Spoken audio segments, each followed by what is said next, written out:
Hello friends, my name is Calee Shea and I am a holistic health practitioner. I specialize in women's hormones and sexuality.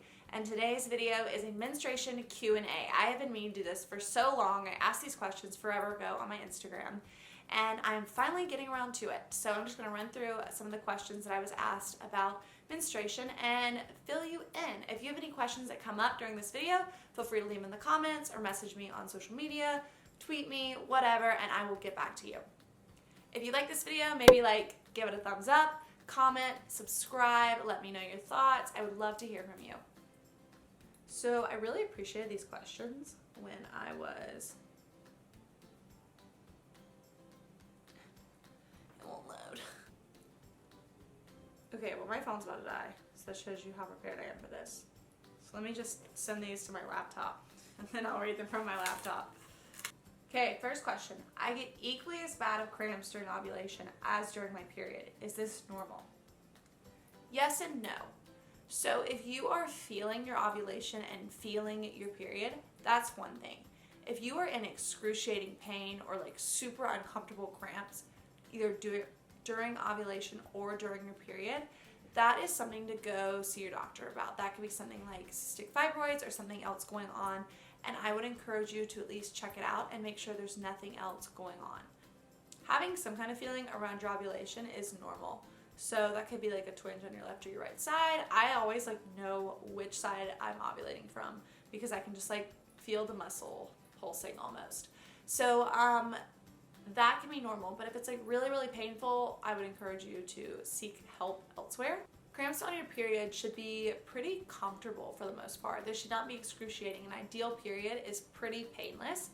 I wouldn't say it's uncomfortable. You are bleeding out of a hole in your body, but the point is that it should not be super painful. So that's something I talk about with a lot of my clients, is encouraging them to find a really good balance with their health and their body so that periods become pretty symptomless. Next question. Nothing works for my pain. I throw up and can't even walk. Anything I can try. Okay, so cramp bark is a really good supplement if you have any kind of cramps or discomfort around your period.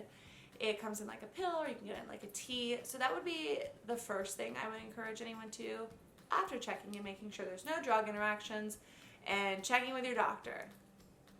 The other thing I would encourage is to go to your doctor and make sure there's nothing else going on. Those can be symptoms of endometriosis.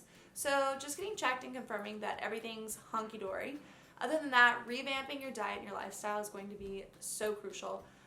Reducing inflammation, going on an anti-inflammatory diet, reducing sugar and caffeine intake, having a really good healthy routine with working out and getting your body moving to allow for blood flow and to reduce inflammation, and also managing stress. An anti-inflammatory diet looks like reducing low quality meats and opting for high quality grass-fed, oftentimes organic meats, and for choosing organic and healthy fruits and vegetables, getting more fiber in your diet, oils, nuts, and seeds, and for opting out of alcohol, caffeine, and sugar, and gluten and dairy. My period stops for a day on the third day of my cycle. Every cycle. I'm super regular. Normal? ? So this actually happens to a lot of women. There can be a few different things that contribute. One of the first things to look at is your stress levels. So you could be having symptoms of low progesterone because your stress levels are really high. Stress can look like a lot of different things. So it could be emotional stress, but also stress from exposure to toxins or stress from too much physical activity. So look at your life from a bird's eye view and see what's going on with your stress levels and if there's any way you can reduce that for each cycle. Another thing to look at would be estrogen levels. If you have higher estrogen from a poor quality diet or from not pooping enough, which should be 1 to 2 times every single day, without fail, emphasis on that. We should be pooping more. General population should be pooping more.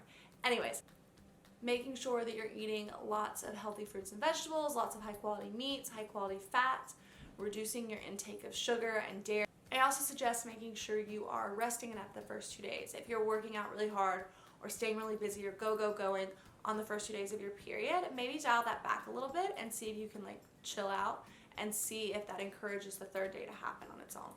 This may sound gross, but I also get period poops on my period. Soft, etc. Is this normal? Period poops are totally normal. There's 2 reasons this can happen. There are chemical messengers called prostaglandins that tell your uterus to contract. that's how we bleed, right? And that's why we have cramps, because the uterus is contracting to push out the blood in the tissue. So those can make their way into your bowel, causing poops, diarrhea, or nausea.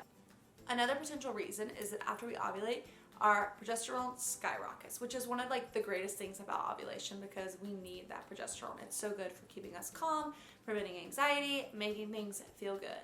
So when that happens, when we have high levels of progesterone, it can just like naturally slow the digestive process. So when you get your period, that tanks. Your progesterone goes back to non-existent essentially. And when that happens, all of a sudden, all this stuff that's been slowing down your digestive tract is gone, and now you're like, I gotta poop.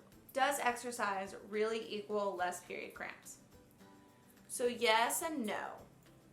If you are doing really intense, heavy, hard workouts the first few days of your periods, that can make them even harder because that increases your stress and your testosterone levels.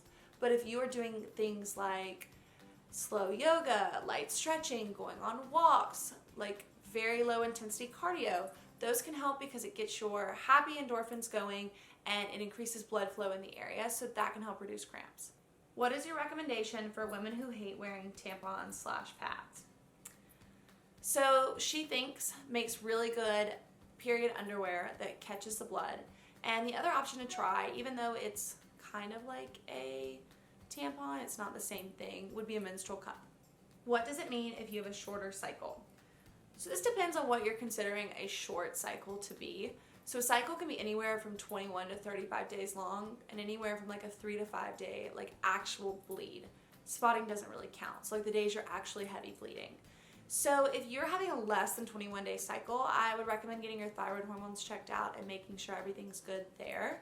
But if you're within that 21 to 35 day range, don't worry about it. Some things you can do if your thyroid is sluggish is making sure you're having enough iodine in your salt and eating lots of sea veggies. Also reducing the inflammation in your body, like I said, with an anti-inflammatory diet, and getting it checked with your doctor. How many blood clots are too many blood clots? So blood clots typically come up during like your heaviest bleeds.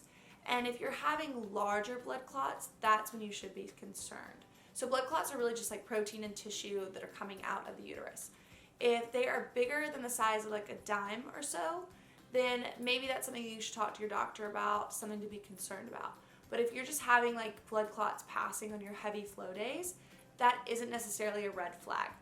The biggest thing to notice is if your flows are super, super heavy, like if you're changing your pad every hour, that is something to look into because that can lead to anemia and different kinds of nutritional deficiencies. Tips for women with endometriosis. My periods only got bad last 2 years. First thing I would say is like what changed in the last 2 years. Look at that and compare what you've done differently over the past 2 years that didn't happen before. That might not always be the solution, but it's a really good place to start and notice the differences. Reducing inflammation is going to be really huge, and eating an anti-inflammatory diet, guys. If I haven't plugged that enough. But seriously, eating an anti-inflammatory diet, not eating anything that would exacerbate the issue like gluten or dairy or sugar.